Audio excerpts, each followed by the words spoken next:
Welcome to another episode of 4 o'clock somewhere. My favourite time of the week, my favourite time of the day. It's 4 o'clock somewhere. It's definitely 4 o'clock and it's beer o'clock right here. Hey, cheers to you. Cheers, mate.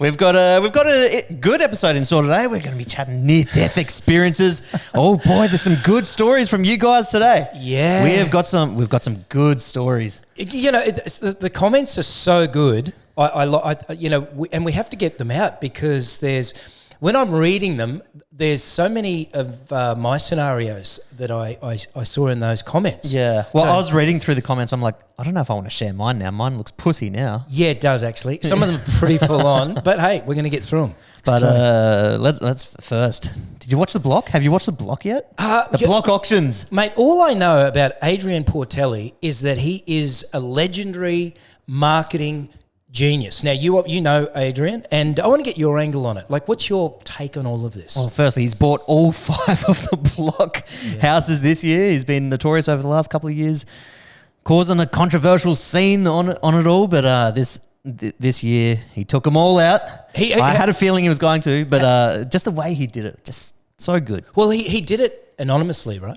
Yeah, so he was obviously there bidding, but then he also hired a buyer's agent in, so it looked like someone else was buying some houses as well. He didn't want to give away the plan that, I'm buying every single house here. Otherwise, I don't know what people would do with that plan. Maybe they'd probably just bid him up, to be honest. Well, they could just bid him up knowing that he's just going to do it. Exactly what I was going to say. They would bid him up. No, I think he's done it right anonymously. You said that there's a little bit of controversy surrounding it because they think it might be an inside sort of a setup job or something. All the articles now are just saying it was rigged and all this. It's like, man, it's just like, you can't win on social media, eh? Like, true, but he's been doing so good. He's been doing so much good lately too, and no matter how much good you do, you never get. Actually, to be fair, there's been a few articles about his because he's doing a lot of Coles giveaways. Like he dropped $75,000 at Coles the other week, just giving $200 vouchers, $150 vouchers to however many people, hundreds of people. So and he's going to be doing that around Australia, all different cities, just helping out in the lead up to Christmas. And so he got a little bit of good exposure there, but then come to The Block. Creates great entertainment, by the way. Great entertainment. And then just the backlash. It's like, oh, no, it's rigged. No, this shouldn't have happened. To be honest, most people stick up for him these days, but... Yeah, but even negative press, as you know, it's just as powerful as positive press. And he's aware of that. And you can see the big smile on the front page of the all media outlets. He doesn't really give a damn, but... And he did, and it obviously works. And he knows what he's an absolute genius marketer. So what is his plan? He's got the 5 properties. He spent $15 million. And by the way, The Block is in Australia. What is its comparison over in America? Is there another? I have no idea. Okay, so just to explain to overseas viewers, it's like a renovation show, and then they auction off the houses at the end. Anything above the reserve price on the house, the contestants get to win. And but basically. This one was interesting because the girls who ended up winning, and how you win is you make the most profit on the house, basically, and you get another 100,000 as winnings. But because Adrian bought all of them, he basically was just like, I'm just going to choose who I want to win. And he chose the 2 girls who I haven't watched the full season, so I don't know all the ins and outs. But there was 2 girls that came in late because there was an original couple that left halfway through the show, and these other 2 came in and apparently just copped it.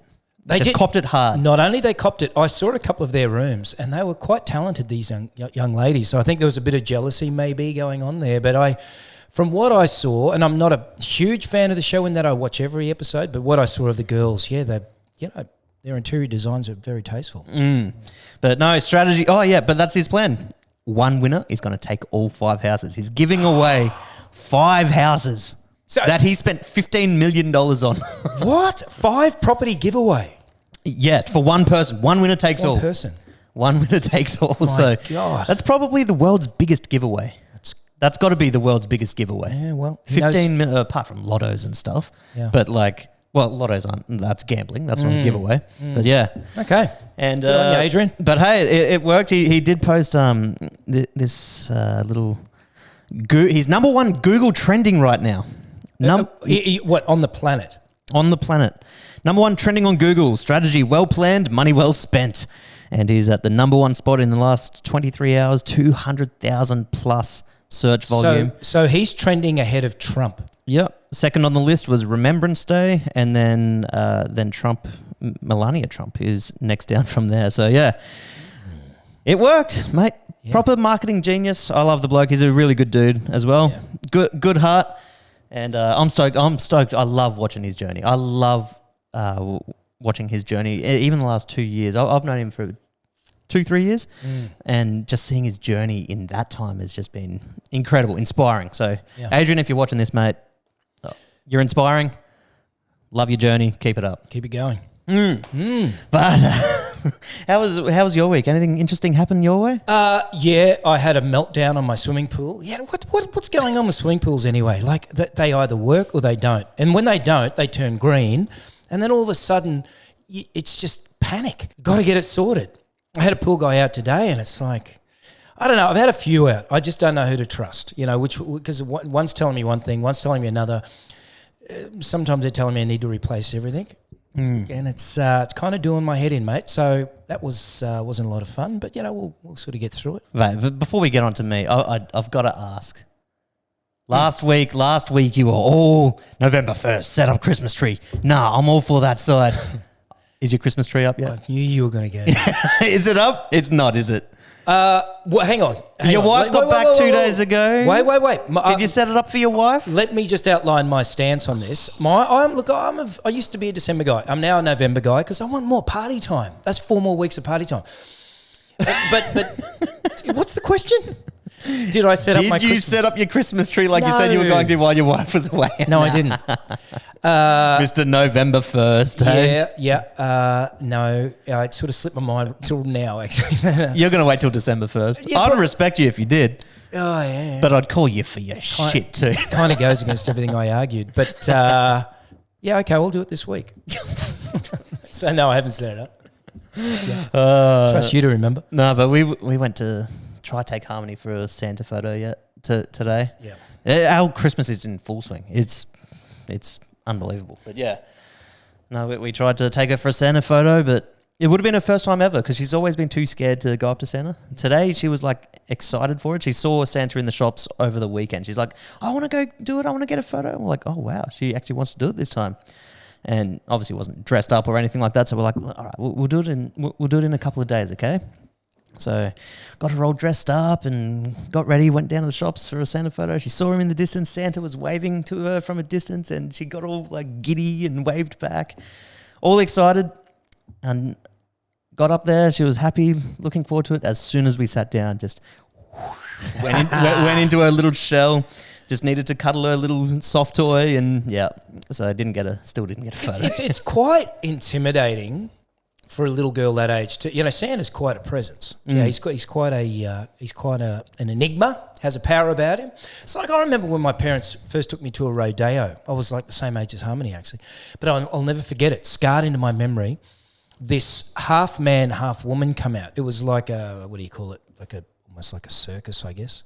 So on one side he was a bloke in a suit. On the other side it was a woman, and it was like I just started screaming. And it still scars me to this day because I was so young and it was such a powerful sort of a moment. I mean, I'm not saying that Santa's a tranny or anything. Are you a clown? Are you a clown guy? That's something that freaks a lot of kids out. Hey, it used to freak me out as a kid, yeah. Anything along those lines. But, Santa, I could see why Harmony sort of went in and tucked herself away into herself. Yeah, well, she's a very shy girl when she doesn't know people. She you see her, she comes out of her shell very well with you guys and stuff. But when it's people she doesn't know, she's very, very shy. So yeah. Oh, well, looks like you're going to have to go back to the shopping centre, mate. Oh yeah. And we got home and she already said, I want to go again and try again. So we're like, we'll give her another chance.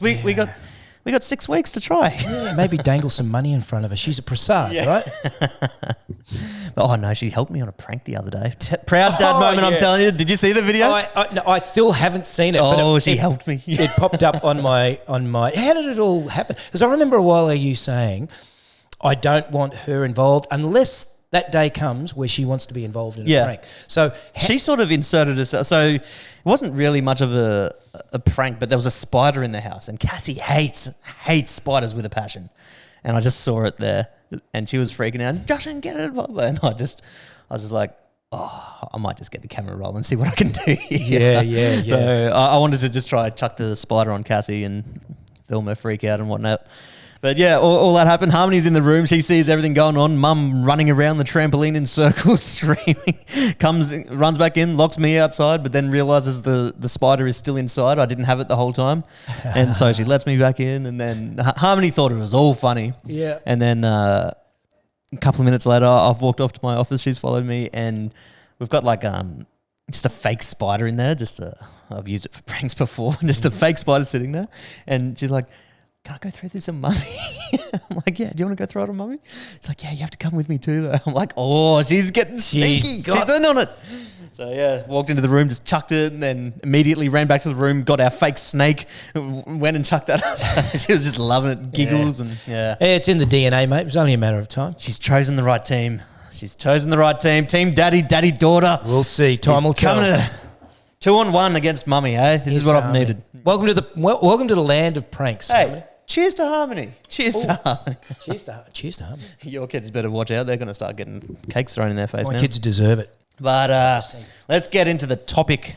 We're going straight to... What's the verdict, hey? Straight into it? I think we must. I want to talk about it. What's the verdict? It's a question of this week, and I'm very curious. It's an interesting topic. I just find this stuff interesting. Near-death experiences. What was your near-death experience? Yeah.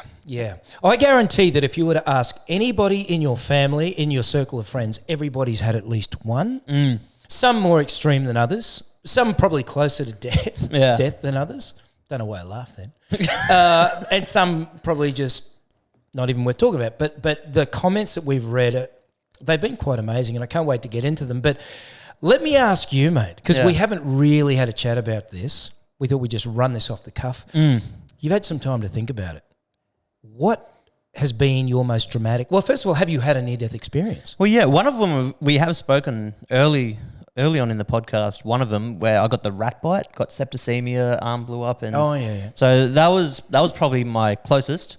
And then a second one, apart from skating through a sign and almost getting hit by a car, there is that, which we've spoken about as well. Yeah. But another one, I was out in the surf and they were just really dumpy waves. But I was living in Brizzy at the time.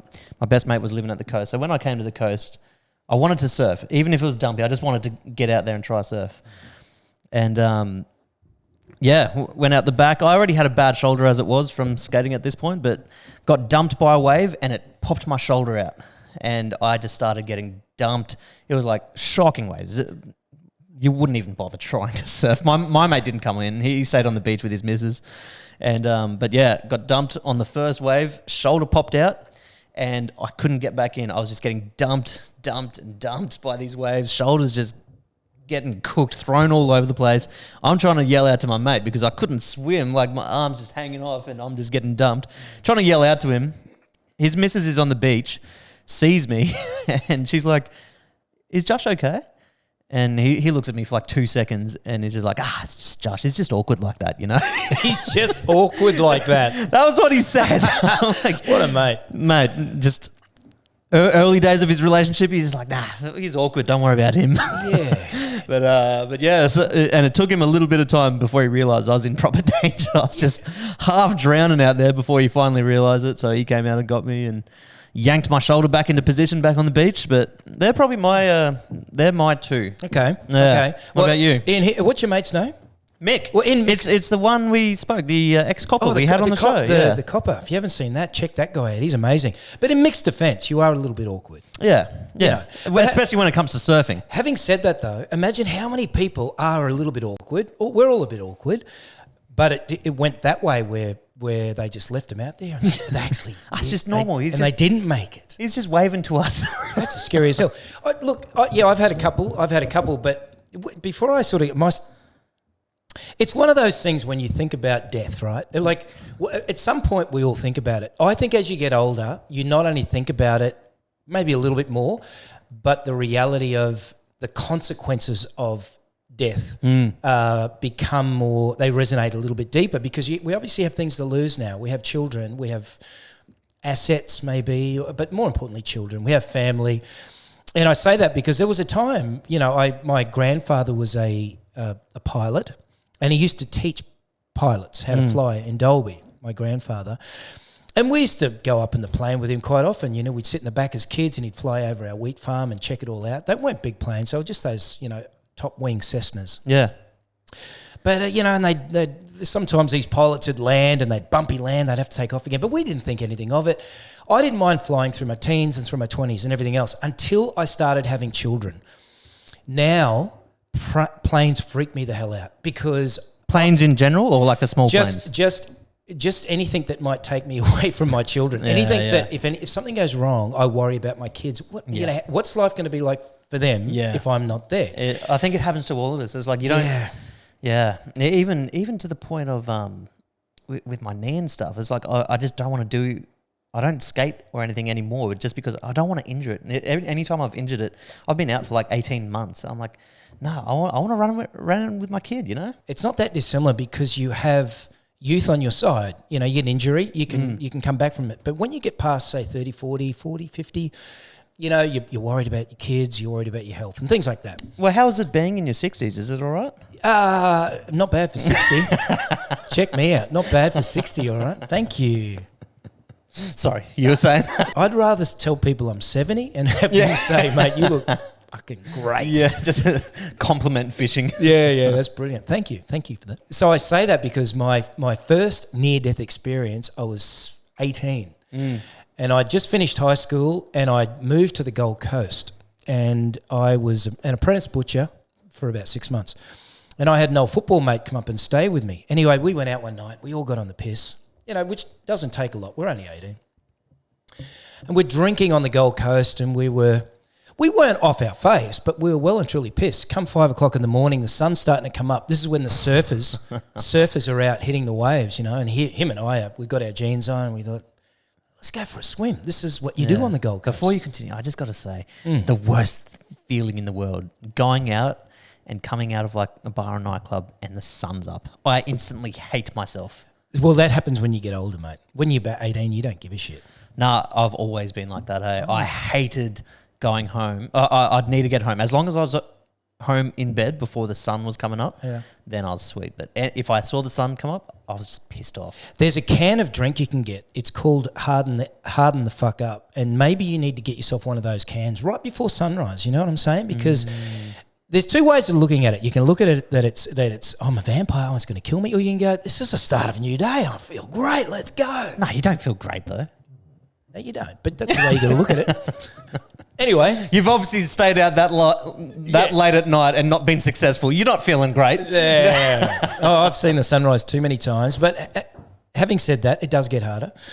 Anyway, so we thought, great idea. We'll go out and we'll have a bit of a swim.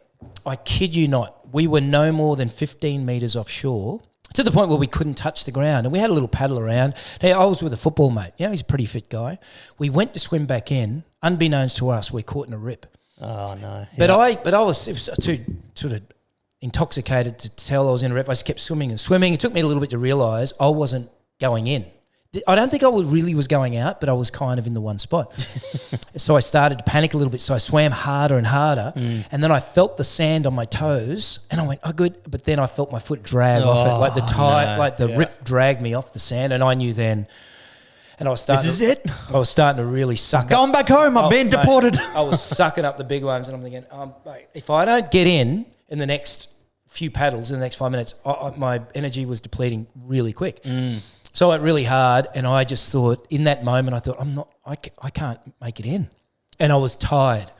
And in this moment, I don't know what it was. It was almost like this calmness come over me, like somebody spoke to me or something in my mind said to calm down.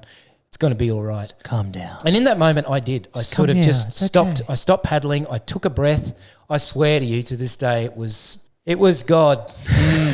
Oh, it was one of my spirits, guides. I don't know what it was. But so did you calm down or did you just go flat out? I calmed down just enough to get a breath and then I went hell for leather and I made it in. But by this time, some surfers had come over. They can read waves. You know what they do. Maybe it was them. Calm down, bro. What are you doing? They come and checked on us. And they calm down, mate. You're only 5 meters out. Yeah, well, they told us, you guys are in a rip. Actually, my mate was out further than me. but he came in 30 seconds after me. Yeah.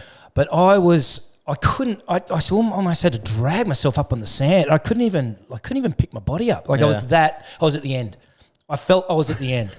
And I also feel to this day that I had a spiritual moment. There was something. I looked up at the sky and I thought, I'm gone. Yeah. I really did. I thought I'm gone. You know the best thing to do in the rip? You just literally do nothing and you just end up doing, you get dragged out, then you go around the back and you get thrown back into the waves back in. Well, that's you do. How they work. Yeah, but I was mate. It was 5 a.m. It's easier said than done. Once you're in that rip, you're like, nah, I've got to get myself out of this. Well, we were pissed and I was a farm boy, right? Yeah. I don't know. Hadn't ever seen the beach before. I didn't know then what I know now. But when we got back on the beach, man, I had a bit of a cry.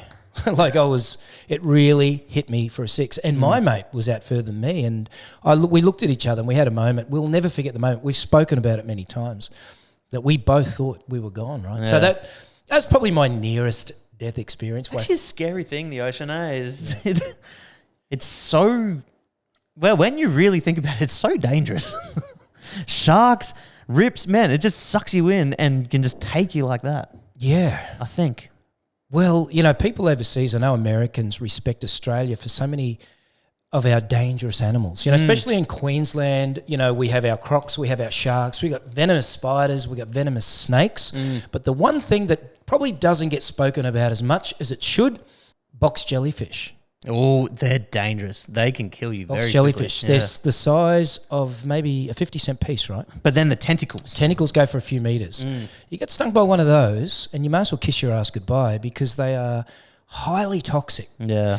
And what's their other name? What are they called? Jumangis or... Yeah. Whereas you go to New Zealand, there's nothing venomous. You just got to be careful of the women. And the sheep. Those back legs, mate, they'll get you. Oh, they'll kick you. You got to hold on to them. All right, well, let's jump into the conversation and see some of the stories people have been telling, hey? But before we get into the near-death experiences, quick shout-outs to Monkey Tree Brewing, the sponsor of this podcast. And, mate, Christmas is coming. We've said it once, we've said it twice now. Christmas is coming. If you need one of these bar fridge taps in your house, I always call it a bar fridge tap. Yeah. What, can we simplify that? I think they Just get a beer tap in your house, guys. Don't you change. That's what they should call it. A bar fridge tap in your house.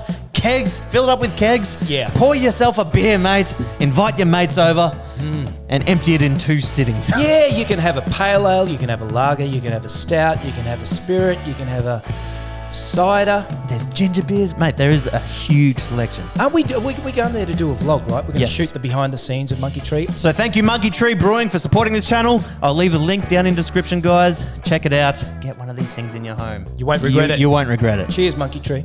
Okay. Here we go. Let's start with Jake Kamak.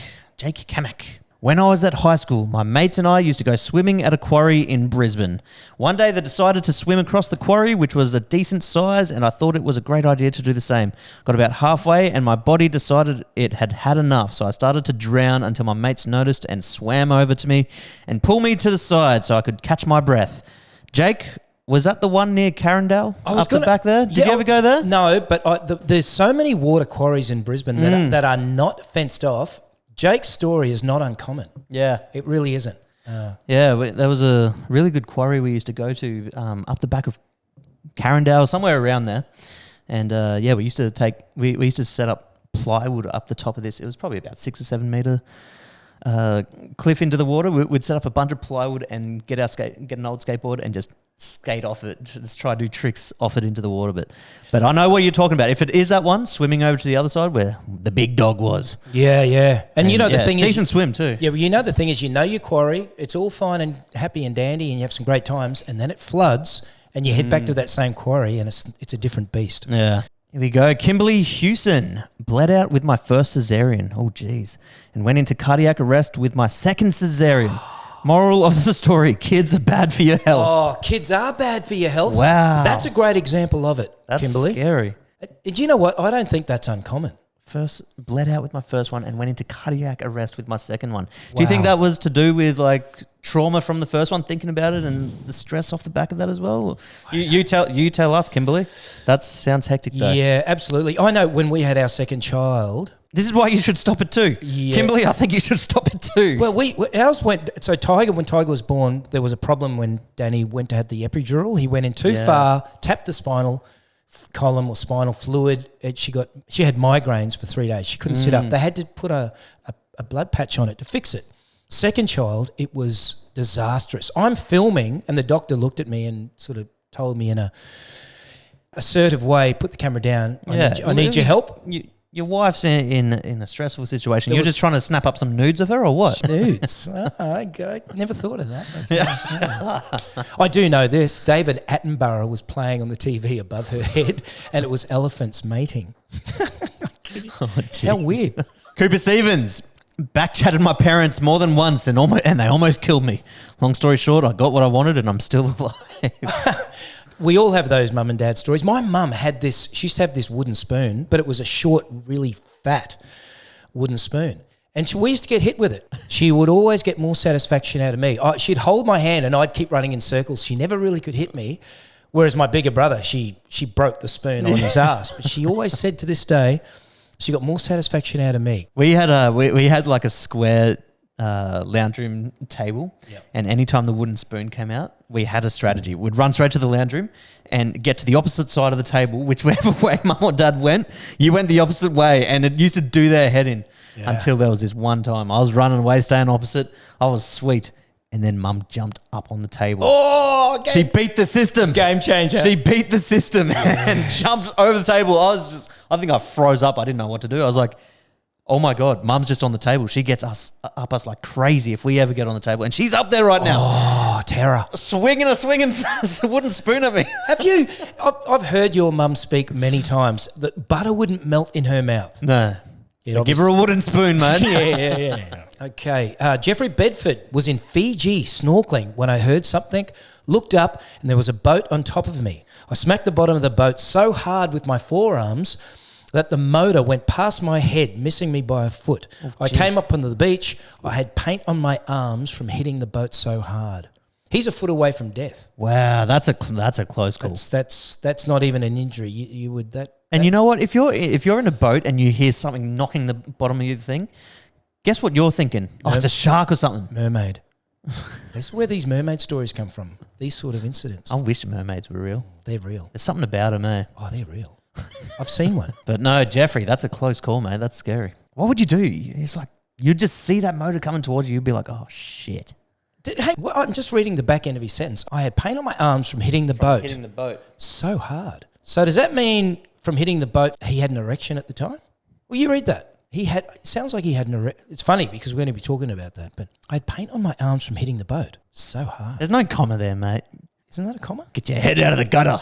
Oh, I like this one. Rhonda Lebas Anderson. A plane crash. Now we're talking. We're getting juicy here.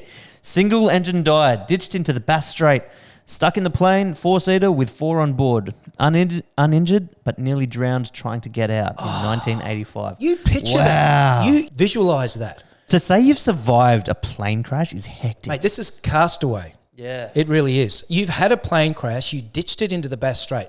So Bass Strait is the water between Australia and Tasmania. It is some of the most treacherous water, but the fact that she survived it, great story, right? It's going to be hard to beat that comment. Brett Young, I got married.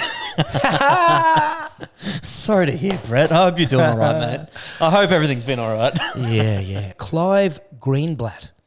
I rolled my car when I was 18. Was very lucky to walk away from the accident. Most do not. That's true. That'd be a scary... Have you ever rolled a car? Man, that would be a scary feeling. I've never rolled just a car. knowing you're flipping over. You'd shit your pants. Oh, can I read Justin Hester's? Yeah. So Justin Hester, when I was 27, I fell asleep at the wheel while driving home. There are 2 90-degree turns on my street. So just before my house, and at the first turn, there's a 60-foot cliff with a small creek down below. I somehow hit a tree on my passenger side, and it stopped my car from going over the cliff. Jeez. I jogged home, which took about 3 minutes or so, and called a tow truck to pick up my car. If that tree wasn't there, I would have definitely have gone over that cliff. Wow. That's a hectic story too. That's a pretty hectic story. You know, most accidents happen just around the corner from home. Yeah. Like when you just think you're home and it's like, you just lose your concentration. You're just in that autopilot mode in your last back streets. That's generally where most accidents happen. True. 5 minutes away from home, they say, is where most accidents happen. Yeah, I've heard that. Yeah, I'm going to combine two little stories here in one. We talked about rolling a car, right? I've got a mate of mine. His name's Darren McDonald. He was a keyboard player for us for many years, one of my closest friends. And he had a habit of, so we'd finish a gig, and when he'd drive home, especially the country gigs, he would, to get some rest, he'd sleep one eye at a time. He would close his eye, one eye. I wish I could do that. I swear to you, hey, he'd rest. Always got to sleep with one eye open. One eye at a time. And then to rest both, he would say he could see a corner up ahead, and he'd go, right, that's about 3 seconds away. I'll rest my eye for 3. He'd count to 3 and then open his eyes and kind of turn the corner. This is what he did. Yeah. One time it didn't work out. He was driving back from Murrumbidgee, and his little resting one eye at a time failed. He fell asleep, went off the edge of the embankment, rolled his car 3-4 times, walked away from it without an injury. To this day, I still can't believe. It's happening in the blink of an eye, hey? Yeah, but how cool is that? Just resting an eye at a time. Scientifically, do you have a strategy for like, you know you're not too far from home and you're starting to feel like you're getting the doses? What's your strategy? It's your cocaine. Big fat line.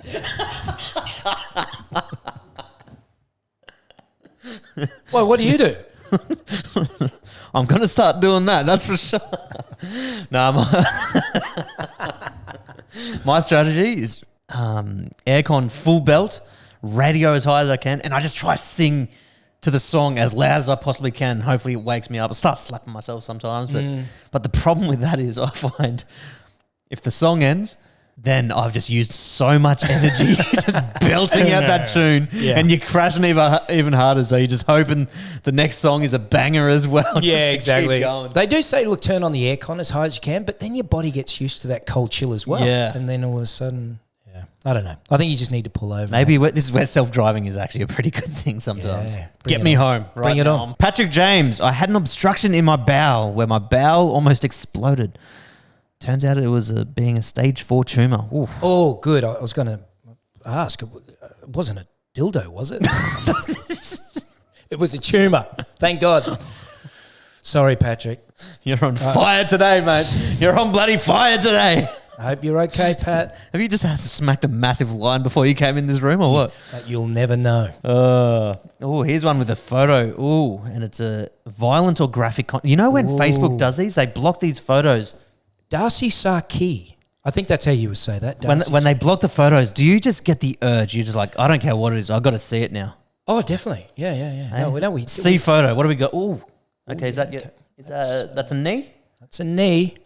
Yeah, it's pretty full on. Oh, that looks pretty gruesome. Darcy Sarkey. I ate shit on my bike once. Nothing close to death, to be honest. I just want to be in the video. You're in the video, Darcy. You've done it. You beat the system.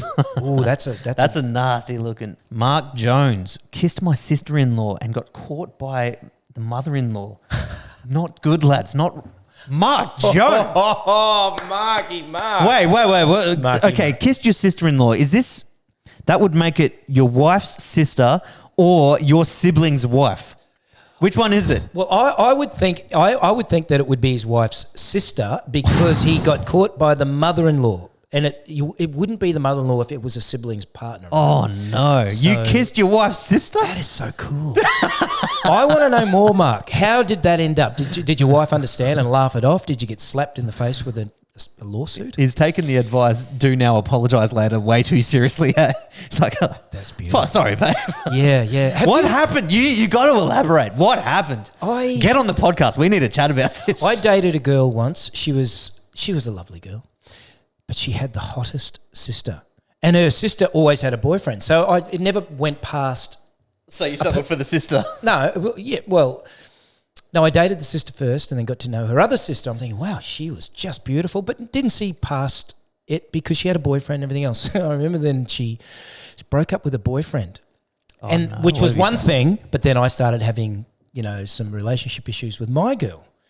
Blokes are funny creatures. Our imaginations run wild. I hope this story goes the direction I think it's Our imagination does run wild. Exactly and- mine right now. Tell the rest of the story Yeah. because my imagination's going crazy with the end of look, the story. I would love to, but Didn't happen. no, it didn't happen. No, I controlled the urges, but it wasn't. It didn't happen because of me. The other sister did end up. Try. Yeah. Really? Yeah. That's hectic. Yeah. Oh, I can tell you to this day, I've never been with a mate's ex-girlfriend or anything like that. I've never done anything like that. It's not a mate's ex-girl. Is that okay No, to I know, go for the I know. sister But after? there's too many fish in the sea to sort of mess around with that sort of stuff, right? Is it okay in that sense? It has nothing to do Well, with any mates. no, it's your exes. It would be awkward forever, sure. Well, I respected the family enough to not get involved in that sort of thing. Oh, yeah. Look, is it a life regret? Absolutely. She was beautiful, but kept my integrity. Or did I? Mark Jones, mate, you've... I would love to know more about that story. I'm not going to lie. I'd love to know more. Timothy Bion. I hate last names, No, man. I struggle. I on think these he's things. French, and I'm going to say Timothy Bion. Bion. I fell through a glass door and cut my main artery in my right leg. I lost so much blood. I arrived at the hospital non-responsive. They had to bring me back to life in the operating room. Required 6 units of blood. You know when you see people run through sliding glass, it's either one way or the other. Generally, they run through it, smashes, they're absolutely fine. I'd like to see a video of, because I've heard this sort of happening before, how it cuts them up in an artery as well. But how does that... Well, if you catch the sharp bit of the jagged edge that's left... But you're running through it. Like you would think that the force, you would be fine. You just... Depends how the glass smashes, I guess. But I do have a solution for this, though. Just don't run through glass. It's impossible. I'd probably just not do that. Mate, can I tell you, I can guarantee there's going to be millions of humans running through glass for the next millennium. It's what we do. Neil Smith. I accidentally nearly heard a Taylor Swift song once. I'm with you, Neil. Oh my God, that's the closest near-death experience. That's a close call. It's one of those things too. Once you hear Taylor, you can't unhear it. I know her music's pretty and this, that, and the other. I don't know. Then you hear the voice from God just saying, "Just be calm. You'll get through this." Shane Barker talked back to mum. Yeah, Shane. Here we go. We got another photo here. Dylan McDonald, motorbike accident in 2021. Broken both arms, wrists, right ankle, and compound fracture left ankle. Shattered pelvis, amputated 2 fingers. Oh my God, amputated 2 fingers. I was revived 3 times and in a coma for 2 weeks. Okay. That is an injury list. Mate, that is intense. Well, a compound fracture, that's where it bursts through the skin, right? Is him in hospital. Wow. Yeah, compound fracture is bone coming through, I think. Bone coming through. Yep. Oh my goodness. Yeah, that's... Wow. Now, is it all good now? Let us know down below, mate. Is this stuff still going on? Mate, obviously the fingers haven't grown back. And then we got Mike May. What's this? Two somas? I think What's that mean? Yeah, I think he means that he sculled Okay. 2 750ml bottles of Captain Morgan, which is a Sculled rum. 2 750ml bottles or one? 2. Wasn't a suicide attempt. Just didn't think about what I was doing. First of all, Captain Morgan is an amazing rum. We should tag Captain Morgan. Maybe they could send us a few bottles. To scull 2, that's. I feel like that'd burn because it's got a bit of a spice to it. It's like a cinnamon. Is it? That's one that's got some cinnamon sort of flavour to it. No, I don't think so. They may have a flavoured one, but that's alcoholic poisoning stuff right there. There we go. Thanks for your input, guys. That was great. Yeah. I mean, and as mentioned, look, death is one of those topics. But I just want to ask you: There's 2 types of people in this world, right? There's those that Men and women. men and women, those that jump out of planes, and those that yeah. don't. Those that don't give a damn what happens after they die, or those that plan an extravagant funeral where they choose the music, they choose who speaks on their behalf. Sometimes they even shoot a video to be played at the funeral. You mean planning their own one? Or is that what you're saying? yeah. They're planning their own funeral. Yeah, plan their own funeral. I think I like it. Well, that's what I want to know. What type of person are you? Are you someone that would choose the song that you would have played at your funeral? Do you have plans for your funeral? No, I can't say I've got plans for my funeral. No. Okay. I've never really thought about this, to be honest. Cremated or buried? Well, that's right. That's the first question. I don't want to be cremated or buried. I want to be buried at sea. And you know what? It's possible to do. Just chuck your body into the ocean? No, they wrap it and they weigh it down. Don't they usually cremate you and then you get spread ashes in the sea? You can have that done too, obviously. But no, this is But where you just want your body chucked in the sea. Well, some poor scuba diver is going to freak the Yeah. shit out of themselves. Yeah, that's right. You paint a little face on yourself. They cover you up like a mummy. They weigh you down. You can even draw a little erection on yourself. It doesn't. You can do whatever you like, but Stuff it. Just chuck me in a bush. I love Just the chuck idea. me in a bush then. I love the idea of being weighted down and sort of standing up at the bottom of the ocean a mile down. I think that's pretty crazy. But there's no way you're putting me in a box. There's no way. Really? Yeah. I'm Just saying chucking your body out. It's on record now too. I think it's so It's beautiful. like, what would Tony have wanted? Well, he just wants to be chucked into the bottom of the I want ocean. an ocean Full. ocean burial. It was good enough for Bin Laden. It's good enough for me. You know what I have always wanted though? Yeah. I probably shouldn't be thinking about this, but you know, like when you die, let's say you die in your sleep and you had a bit of morning glory, like nighttime glory. Oh, yeah. Like you had a hard one when you died. Yeah. Does that remain? Because think about it. Think about this for a sec. You die, your body like goes stiff, right? Right. So if you already were a bit stiff, do you just stiffen up a bit more and stick it out like that? That's a great question. Forever hard. Yeah, well, first of all, we need to A understand. hard death, man. That's hard to answer too. We need to understand what is morning glory. We know what it is. I'd really like to know. What's Can you the- die with us? Because if that's possible, and you know, on yours on my deathbed, I'd be taking Viagra's. I'd want to die that way. Well, what's the science behind it? Because that's a great question. People that die in their sleep, I don't know about anybody else, but I know that no matter what time I wake up in the night, I'm like a rock. Right through to the time I get up in the morning and I actually go to the toilet, the walk from the bed to the toilet, it starts to take a breath. The debated science behind Yeah. the old morning wood, hey? What is it? What causes that in a bloke? I've heard different things. So I've always thought, and I have looked into this quite deeply in the past. I bet you have, you creepy son of a bitch. Like, what is this? But I always thought it was to do, like, it holds your bladder. So you don't pee during your sleep. That's what I always grew up thinking it was. Okay. Because you know how you can't piss when you know. Yes. Yeah, so that was the thing. And but apparently there is more to it. Yes. Let's look it up. Yeah. this I this episode's taking a I know, fast turn I right was now. just Googling that actually. I want to see this. It's taking a fast turn, but I'm all for it. Please tell me that's a hot dog. Apparently it's due to certain areas of the brain being activated. Okay. What dreams are you having? Oh, Do you have any like fun dreams? I didn't up until I experienced. I'm trying to not like use the right terms to get us flagged. This is how it works. As a young man, you have like what's called a wet dream. But because you haven't, if you're a virgin and you haven't experienced it, I would get to a point where I'd almost get there, and then the woman would turn into a mat or a bucket.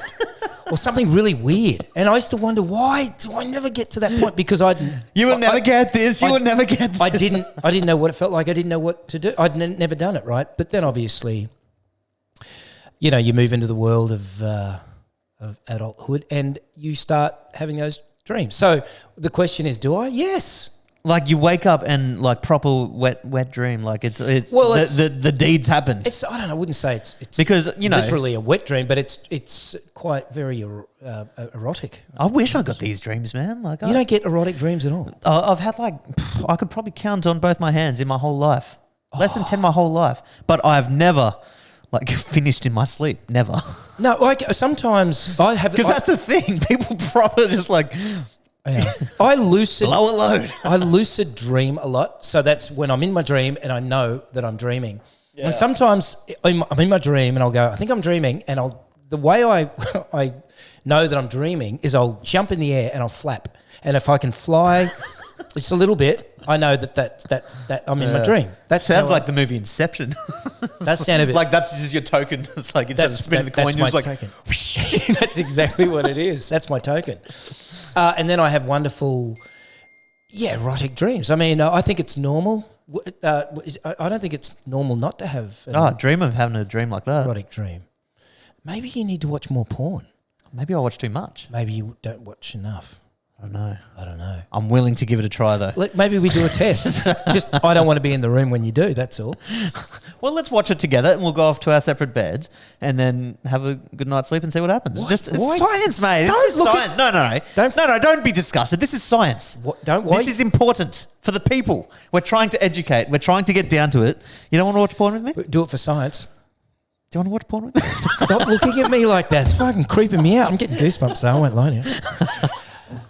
So Anyway, but what causes this morning glory? Oh, mate, can I tell you one of the funniest stories I have ever seen? Matthew McConaughey spoke about his father and his father's passing and how his father passed away, How did he pass away? making love to his mum. No. But it doesn't finish there. It gets better and better and better. Wait, how? Did he have a heart attack during or something? Yes, he had a fibrillation, whatever, but heart attack. Wow. Yeah. Do you want to watch him? Matthew McConaughey, You've yes, gotta I do. You've got to hear him tell the story. Check it out. Your dad always said, I'm going to go out, probably banging your mom. He said, boys, when I go, I'm going to be making love to your mother. And he did. He called his shot. He did do it. Called his shot. 6:30 a.m. on a Monday morning. Do you believe there's something cosmic about that? Your dad knew how he was going to die, and he actually did it. And then your mom said, I want my man to be carried out of here nude.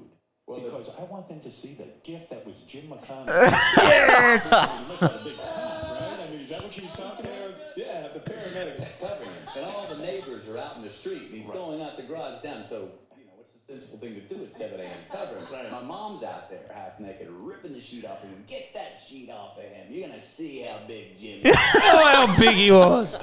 I hope he had a bone of that one.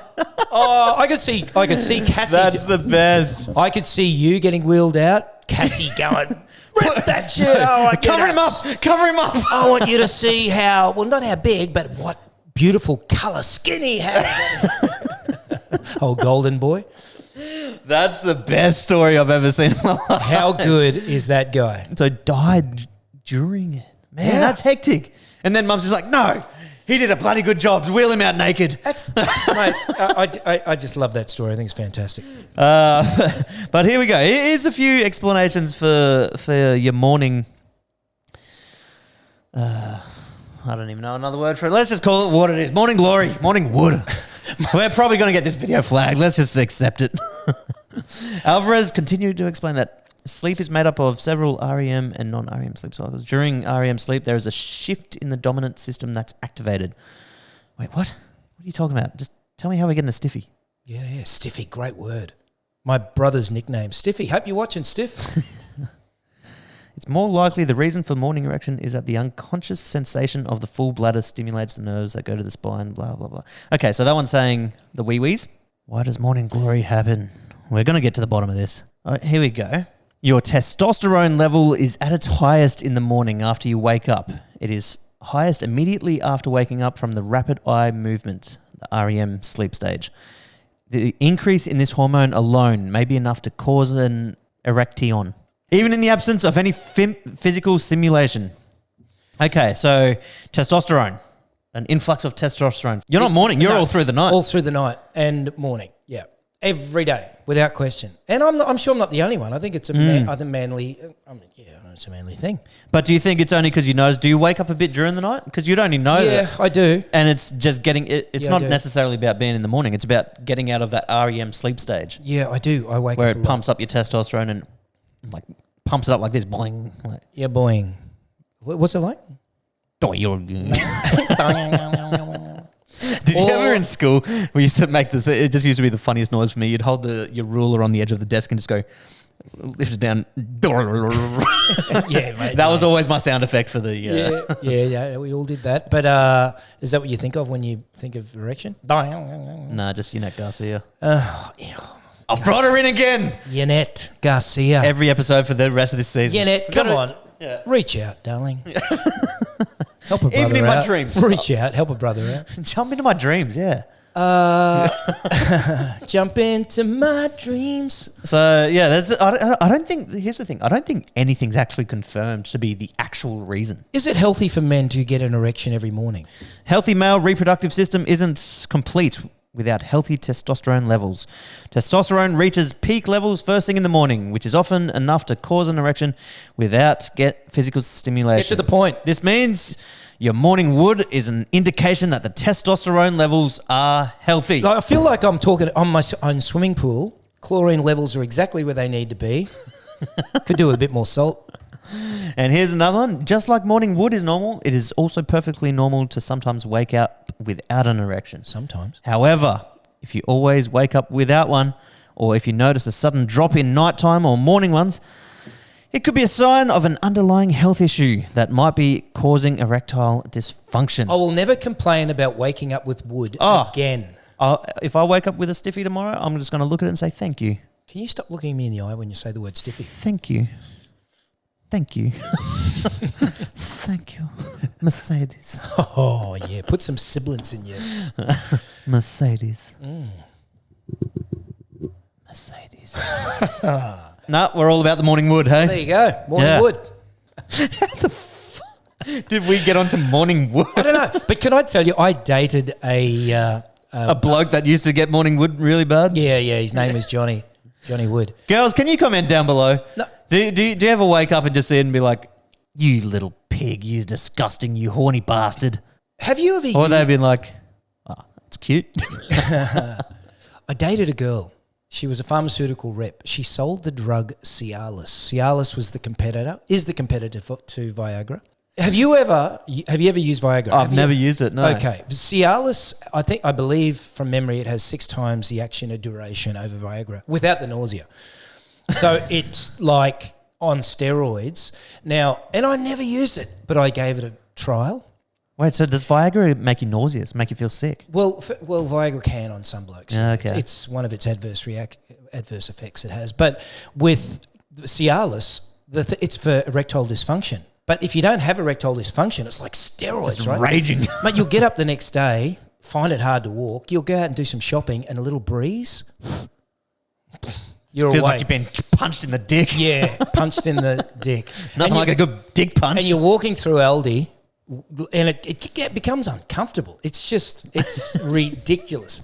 First of all, Well, you wouldn't want to go to Woolies in that state, mate. Just stick it to Aldi. You just want to go home and sit on the couch. It's just crazy stuff. But how long does this stuff last? I've never Hours. been really Hours. just walking around. How do you get rid of it? Hours. If you like, You can if you're finished, does that fix it? You can try and bang your penis up against a piece of wood. It still won't work. It's there to stay. But like, if you like, obviously finished, does that get rid of it, or it stays after? No, it like dilutes the blood vessels inside your areas. So it's a scientific thing. You can't talk. You can talk to it. You can try and tell it to go away. I don't know. I don't think that works. You can slam it in a door. That might work.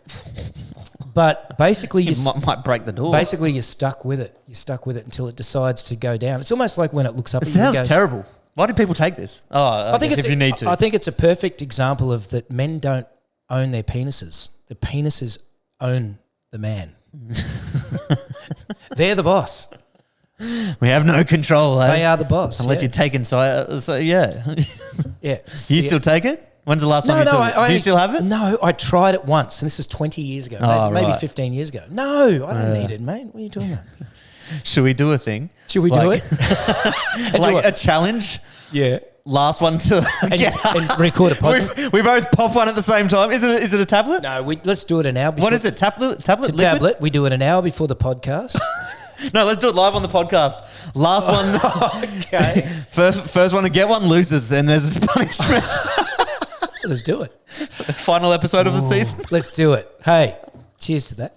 Oh no! If we're gonna cheers, are we good? No. Yeah, let's do it. Okay, season finale episode. We've done worse. Let's go. I reckon I'll win. This episode's gotten really weird. I'm not going to lie. I preferred the near-death experiences. I think I'll beat you because I'll control my mind a little bit. You'll just get all giggly and all of a sudden you'll be sitting there with a heart on. It's gonna be weird. Does it do mental stuff too? No, that's just you. You'll just get all giggly. That's you. I'll just mention the name Yannette Garcia. And that's a caveat to the challenge. We will have a photo of Yannette Garcia up on the full screen on the TV the entire time. Honestly, we'll last 5 minutes. How long does it take to kick in? Oh, it depends on you. It's pretty much works within the half hour.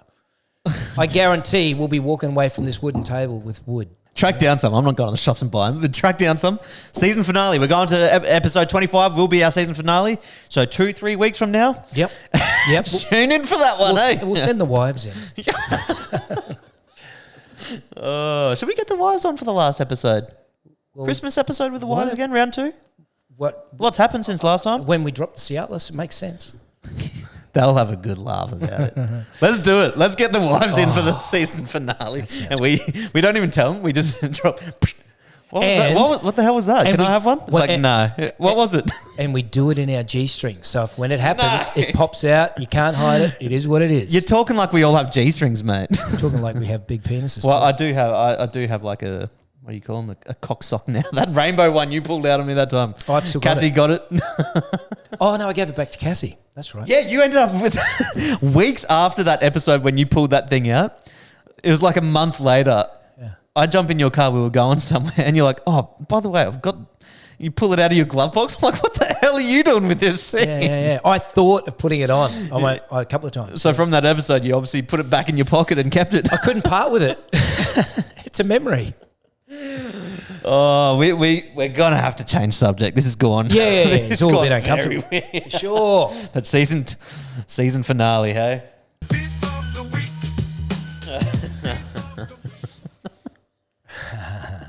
Oh, that's caught me off. I've got sore cheeks. My cheeks are a bit sore after that. Beef of the week. I know a good beef. Waking up without morning glory. Well, apparently it's a sign of unhealthiness. Good to know. It actually is good to know. Men, if we're going to get any good out of this little segment, that's it. If you're not waking up with morning glory, Get Cialis.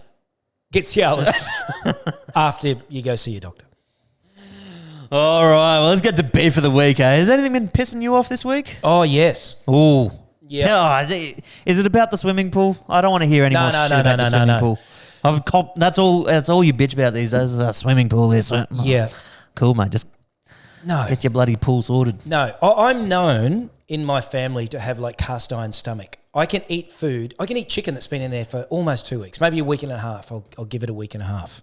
Like a roast chicken. Okay. I've even had chicken where it was a bit slimy and I just washed it off and cooked it. Like one of my go-tos and favourite things to do is to eat leftovers in my fridge. And I'm a true believer that something that's left overnight or 2 days, it gets better, like Chinese food, Asian food.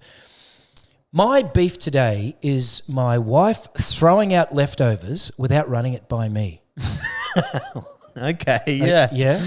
Are you sure she's not just eating it and saying, no, it was off, I chucked it out? No, there's one common factor that her family all have, and that is they don't eat leftovers at all. Not even the next day. Really? I love it. I love it. I'm all about the Yeah, leftovers. but isn't that weird though? You don't even eat them the next day. Like it's still fine. But no, they move on. Her brother Brendan is really bad. True. Yeah, he just won't eat anything. Once it's cooked once, you don't eat it that day, throw it out. Yeah. Whereas I'm the opposite. I'm Polynesian. Man's got to eat. We'll eat anything, but I love it when it sits in its juices and Yeah, it's like it almost marinates more. Yeah. Depends on the food, but if it's like a curry or something, it's almost better the second time round. Yeah, curries, soups, broths.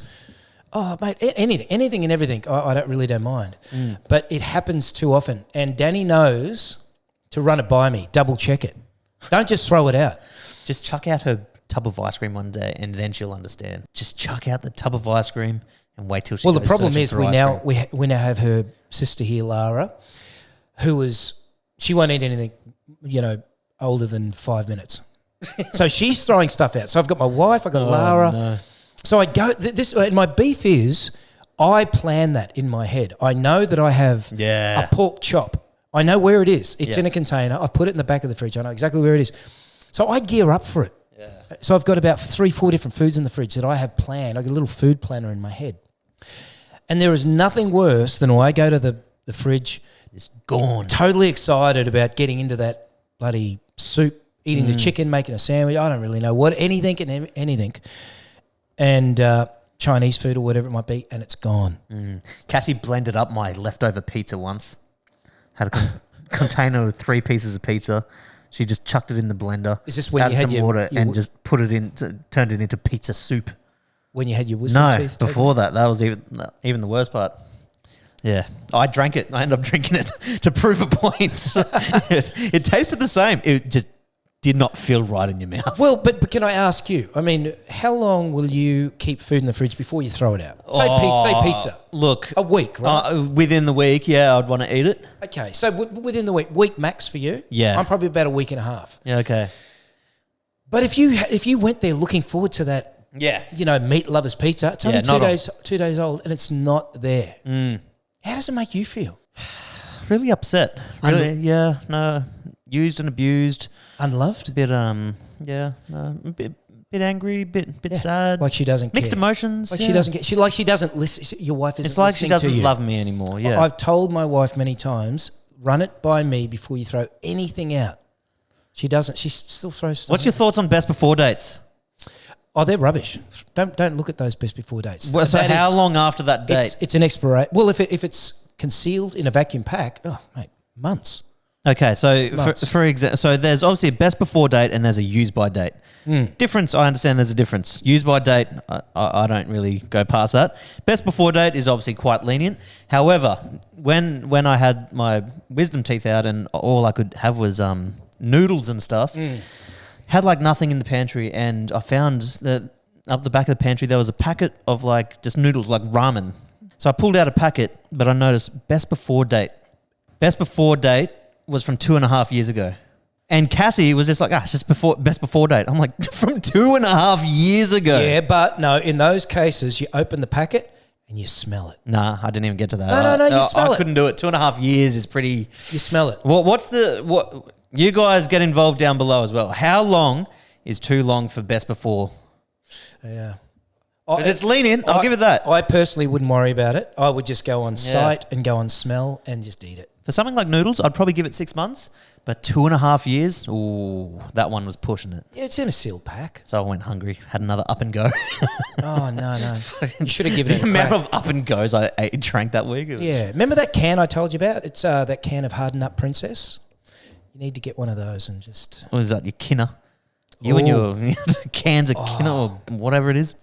Oh, mate, if you talk about the ultimate food for me, sea urchin, kinner, fat kinner. Open one of them up, those big orange tongues. Oh, it is the epitome of sea. If you want to taste ocean, you taste a kinner. Like, you made me try some, and it was like, oh, yeah, I ate it, but I'm like, I don't know how you could rave about it. Oh, it gets better and better. And the fresher they are, the more creamy they are. Mate, Polynesians and Japanese can't be wrong. It's a delicacy. It's beautiful. My beef, private health insurance. Oh, Biggest rip-off ever. The only reason I've had private health insurance, we've had it for like years now, but the only reason I got it is because I knew I needed to do my wisdom teeth at some point, so I wanted to get all the dental stuff. And I've put it off for like 4 years. So I've been paying private health for 4 years, finally got this thing done, thinking, oh yeah, most of this will be covered. Out of pocket expenses was just over $3,000 I had to pay to get this thing done. And I was thinking, I'm getting most of that back from private health insurance. Anyway, I just do my claim. Do you know how much I got back? how much? Like just over $200 out of $3,000.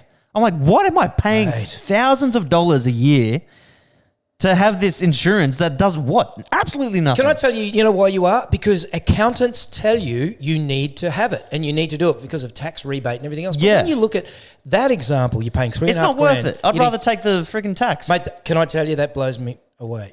I couldn't believe it. That's ridiculous. Like, I don't know if there's still more coming. There better be. But I got $200 back in my bank account. Well, hang on. Does the cover you have not cover dental or? No, I specifically chose dental. The only reason I got private health was to take care of this bloody stuff. And that's all you get back. That's all I got back. I pay you like, I don't know how much we pay a year for this private. I swear it's like $5,000 a year we pay, and then you still pay for everything you do anyway. That's and it's ridiculous. way more. Like, yeah, it just doesn't make sense to me. It's the biggest scam ever. So I'm thinking of getting off it. Actually, I've already got like one more dentist's clean booked just before Christmas. So Yep. see it through to then. As of next year, I'm getting rid of it. Do you- Stuff that. Forget the whatever fee you cop at the end of at tax time because you don't have it. Forget it. I'm paying that. Yeah, it's that's cheaper. Right. Do you utilize the massages? Yeah, you get you get huge rebates on massages and physios, Yeah. chiropractor. I got chiro. I got chiro and dental. Yeah. So I went to the chiro for a bit. Actually, I should get back to the chiro. That was pretty good because, out of the whole thing, I think I used to end up paying like $20 a visit. I thought that was pretty good. But when it comes to, because, I had major dental as a selection for your extras or whatever because I knew the wisdom teeth. Got nothing for it. Nothing for it. It does $200 surprise out of $3,000. Yeah. But as for your just regular things, so we get, I don't have to pay for like a dental clean once every 6 months. But what's that cost anyway? Like without, really, I'm paying $5,000 for that to happen twice a year. And then I used my chiro like for maybe 6 weeks, and that last time I went was about 2.5 years ago. So, mate, I'm not getting my money's worth. No, when you get hit with a bill like that for $200, it's a bit of a Could not believe it. Could not believe it. Private health insurance. So that's my beef. It's going out the window. Forget it. What if you went in to get leftovers in your fridge? They weren't there. No, actually, that's probably worse than copping a $3,000 bill. Actually, not having your leftovers. Especially when there's lamb shanks. My wife's made lamb shank is better the next day. 100%. Yeah. It just continues marinating. Oh, you go back in there, you're all whipped up, and it's gone. And there's no answer for it. Like, leave a lamb shank too long though, it sort of disintegrates into nothing. It ends up just becoming like a soup almost. Yeah, but you got to push it right to the end so it just becomes really. Oh, you're making me hungry. Why you seem to make me hungry? Should we go get some Japanese curry?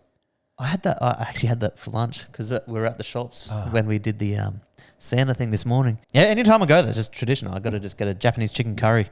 But you got me hooked on a lamb shank now. Oof, that could go down well, but it's a bit late for that, isn't it? Anyway, that's a great beef, by the way. Yeah. Private health insurance. Anyway, guys, I think that's it. Are we happy? Oh, I've had a great day. Yeah. I'm going to go figure out how I can get something that's like a lamb shank, but it's not a lamb shank because lamb shanks take too long. You know what I got out of it is that waking up with morning glory is healthy. My body is exactly where it needs to be. I'm going to go try get a stiffy right now. Let's go. Thanks for watching, guys. We'll see you all next week. Oh, it's 4 o'clock somewhere. Yeah, it's 4 o'clock. I'm going matter of fact. Matter of fact, I want one now. Yes. Got him. Did you get him?